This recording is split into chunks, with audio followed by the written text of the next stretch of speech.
रामकृष्ण हरी. ओम नमः शिवाय. सध्याच्या या जगामध्ये आपल्याला एखादं काम करायचं म्हटलं आणि कोणाला सल्ला विचारायचा जर म्हटलं तर आपण सहज कोणालाही विचारला किंवा नाव विचारताही आपल्याला सल्ले देणारे भरपूर असतात.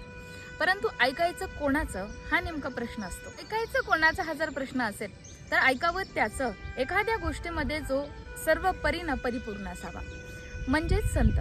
मग सांगितलं जातं पहा, एकदा एक माता मौली तिच्या मुलाला घेऊन संतांकडे आली आणि म्हणायला लागली, महाराज हा फार गुळ खातो, त्याला काहीतरी तुम्ही सांगा की गुळ खाऊ नको, हा तब्येतीसाठी जास्त खाल्लेला चांगला नाही. महाराजांनी सांगितलं तू 7 दिवसांनी माघारी ये. ती 7 दिवसांनी पुन्हा तिच्या मुलाला घेऊन माघारी आली. आल्याच्या नंतर त्या महाराजांनी त्या मुलाला सांगितलं, बा गुळ खाऊ नको, जास्त गुळ खाल्लेलं तुझ्या तब्येतीसाठी चांगला नाही. तेव्हा त्या माता मौलीनं महाराजांना विचारलं, महाराज ती मागच्या वेळी आल्याच्या नंतर सांगू शकत होता, समजावू शकत होता की गुळ खाऊ नको, मग तुम्ही तेव्हाच का नाही सांगितलं?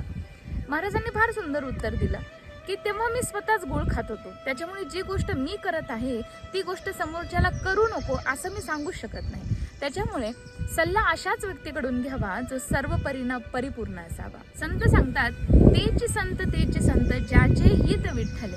आणि म्हणून तर सांगतात की सज्जन लोक किंवा संत लोक नेहमी चांगले सल्ले या समाजाला देत असतात. तर म्हटलं जातं की संतांचे पायी हा माझा विश्वास अशाच ठिकाणी ठेवावा जिथे परिपूर्णता असावी, आणि ती परिपूर्णता असते संतांचे पायी. म्हणून त्यांच्या पायी आपला विश्वास असावा आणि सल्ले घेत असताना अशा सज्जन आणि संत व्यक्तीकडूनच आपण कधी घ्यावे. रामकृष्ण हरी.